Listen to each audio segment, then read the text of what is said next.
জয় জগন্নাথ। আজ বানাচ্ছি ছানা পোড়া।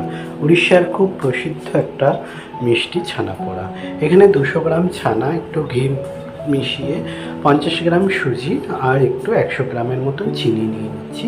চিনিটা গুঁড়ো করে নিলে বেশি ভালো, না নিলেও অসুবিধা নেই। ভালো করে এবারে ওটাকে মাখিয়ে নেবো ছানাটাকে নিয়ে। আর একটা সিলভারের পাত্রে একটু ঘি মাখিয়ে কলা পাতাটা একটু ভাপিয়ে নিয়েছি জলে দিয়ে, এর মধ্যে দিয়ে দেবো।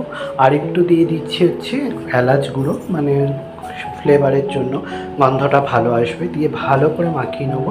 একটু কাঁচা দুধ, যদি ছানাটা শুকনো শুকনো লাগে একটু কাঁচা দুধ দিয়ে নিতে পারেন, বা ছানার যে জলটা বেরোবে সেটা দিয়েও ভালো করে একটু মাখা মাখা করে মাখিয়ে নিতে পারেন। দিয়ে দিলাম কাজু কিশমিশ আর একটু বেকিং সোডা, এটা না দিলেও চলবে, তো আমি একটু দিয়ে নিলাম। দিয়ে এবারে ভাপাতে দিয়ে দেবো।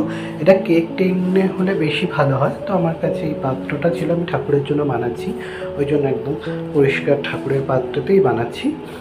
দিয়ে ভাপাতে বসিয়ে দিলাম। একদিন নর্মাল কড়ার মধ্যে স্ট্যান্ড দিয়ে ডিলটা দিয়ে দিলাম। দিয়ে 40-45 মিনিটের মতন ভাপালে বেশি ভালো হবে। একদম দেখুন রেডি হয়ে গেছে। এবারে তুলে এবার চিনির শিরা দিয়ে নেবো উপরে। দেখুন একদম কেকের মতন পুরো রেডি হয়ে গেছে। এবারে চিনির শিরাটা দিলে খেতে বেশি ভালো লাগবে, একটু নরমও হবে। আর চিনির শিরা দিয়ে এবারে ভগবানের জন্য ভোগ প্রস্তুত করব, বা নিজেরাও খাওয়া যায়। তো একদম রেডি দেখুন, উড়িষ্যার প্রসিদ্ধ মিষ্টি ছানা পোড়া। তো আপনারাও বানিয়ে খেয়ে দেখুন কেমন লাগে। রেসিপিটা ভালো লাগলে লাইক, শেয়ার, কমেন্ট করবেন। দেখা হচ্ছে আর একটা ভিডিও। রাধে রাধে, জয় জয়।